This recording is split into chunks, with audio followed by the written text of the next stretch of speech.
The World in Space. The story of our world is a story that is still very imperfectly known.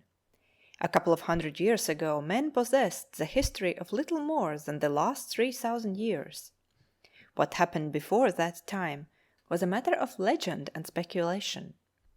Over a large part of the civilized world it was believed and taught that the world had been created suddenly in 4004 BC, though authorities differed as to whether this had occurred in the spring or autumn of that year. This fantastically precise misconception was based upon a too literal interpretation of the Hebrew Bible and upon rather arbitrary theological assumptions connected therewith. Such ideas have long since been abandoned by religious teachers, and it is universally recognized that the universe in which we live has to all appearances existed for an enormous period of time, and possibly for endless time. Of course, there may be deception in these appearances, as a room may be made to seem endless by putting mirrors facing each other at either end. But that the universe in which we live has existed only for 6,000 or 7,000 years may be regarded as an altogether exploded idea. The earth, as everybody knows nowadays, is a spheroid, a sphere slightly compressed, orange fashion, with a diameter of nearly 8,000 miles. Its spherical shape has been known at least to a limited number of intelligent people for nearly 2,500 years. But before that time it was supposed to be flat, and various ideas which now seem fantastic were entertained about its relation to the sky and the stars and planets. We know now that it rotates upon its axis, which is about 24 miles shorter than its equatorial diameter, every 24 hours, and that this is the cause of the alternations of day and night, that it circles about the sun in a slightly distorted and slowly variable oval path in a year.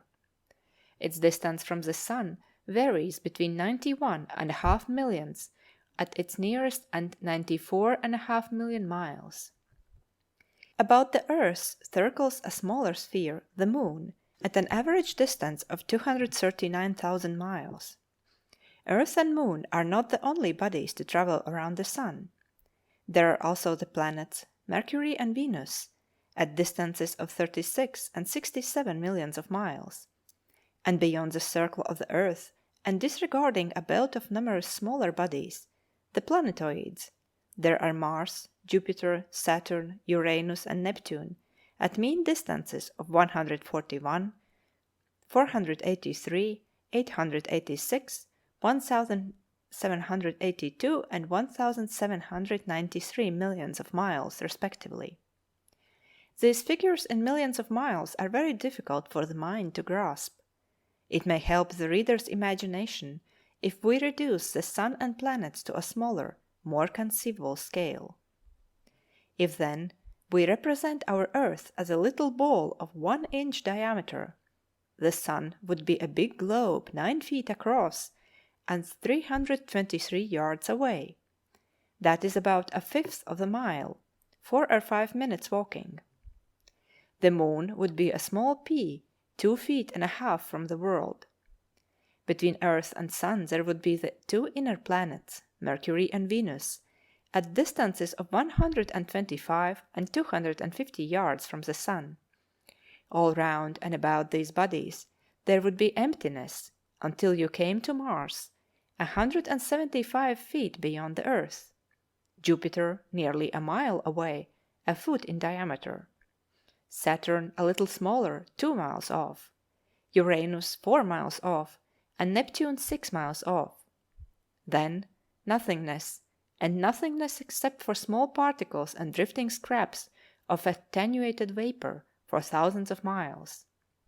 The nearest star to Earth on this scale would be 40,000 miles away. These figures will serve perhaps to give one some conception of the immense emptiness of space in which the drama of life goes on. For in all this enormous vacancy of space we know certainly of life only upon the surface of our earth. it does not penetrate much more than 3 miles down into the 4,000 miles that separate us from the center of our globe, and it does not reach more than 5 miles above its surface. Apparently, all the limitlessness of space is otherwise empty and dead. The deepest ocean dredgings go down to 5 miles. The highest recorded flight of an aeroplane is little more than 4 miles. Men have reached to 7 miles up in balloons, but at a cost of great suffering. No bird can fly so high as 5 miles, and small birds and insects which have been carried up by airplanes drop off insensible far below that level.